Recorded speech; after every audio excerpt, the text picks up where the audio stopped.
Hello mga ka-mindset, no? So gala na naman tayo.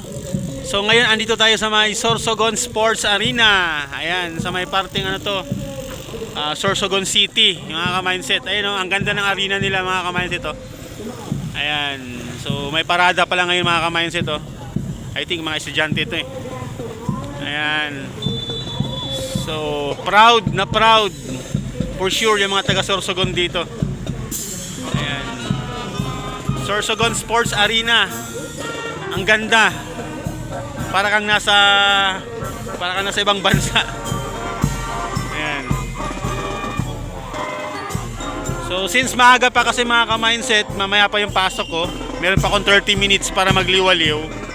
So gumala muna tayo saglit, no, habang maaga pa. Ayan. So may parada pala dito tuwing umaga. Sa mga taga Sorsogon dyan, comment down below. Ang ganda ng location ninyo. Ayan, oh.